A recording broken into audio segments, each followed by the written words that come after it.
Hello and welcome to the short Vort on Parsha Tzav and on Pesach, the Hagadah.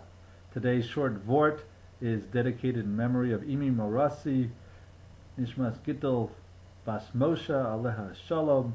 Her Yarhzeit was this week.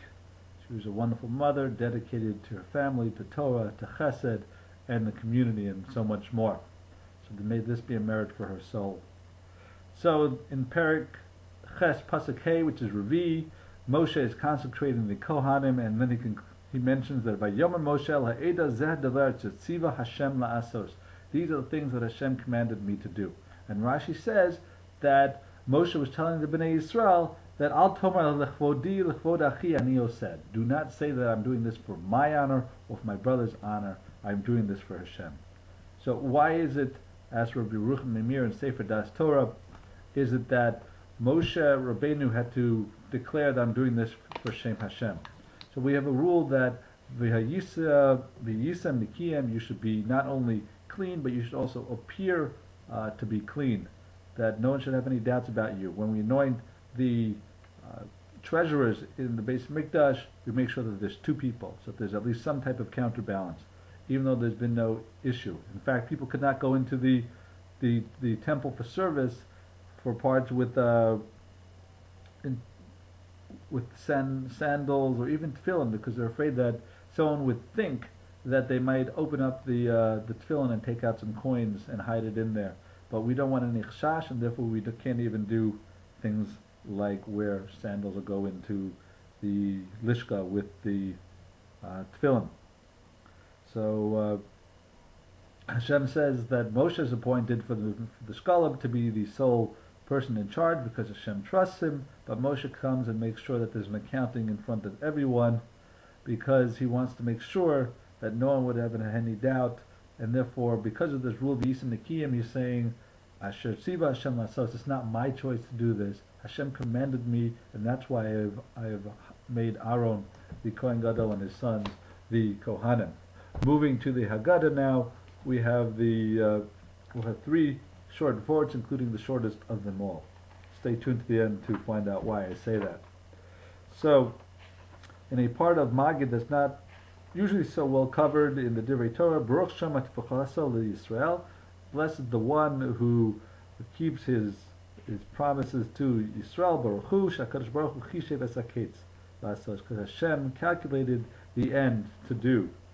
So, Sefer Shiras Yehuda, and these are all brought down in Sefer Talei Oros on the Hagadah Shal Pesach. So he says that we have a mashal of a king who, on his deathbed, he wants to make sure that his single daughter is taken care of, and says to a guardian, you'll be in charge, so that the money I leave will be only used in order to give a dowry to help her get married. However, this daughter got sick shortly thereafter, to such an extent that she needed a hefty sum of money to pay the doctors in order to get her healed. And the queen told the guardian, look, we need the money now. And the guardian said, no, these are my instructions, to wait until she is getting married and then give it to the person she'll marry. So the queen says, are you crazy? If you don't do something now, there will be no wedding at all. She was Chishev Esaketz. She thought about the end result, and that's what Hashem did. Hashem had told Avram Avinu that your descendants will be Gabram for 400 years, but it was only 210 years since that point. I mean, 210 years in Mitzrayim, not 400 years of servitude. But Hashem was Chishev Esaketz. He saw that the Bnei Yisrael, who in the 49th part of Tumah, they stayed any further, they would never be able to come out as a remnant of Avram, and therefore Hashem was Chishev Esaketz to take us out now to make the necessary calculations for the future of the Bnei Yisrael. In the same line on the words Chishev Esaketz, Rav Yosef Chaim Sonnenfeld, he says, why is it that we went out of Mitzrayim 7 days before Kriyas Yamsuf, but the official Geula was only completed after 7 days at Kriyas Yamsuf? Why did it not be completed? Why was it not completed on that first day? Why was there a 7-day delay?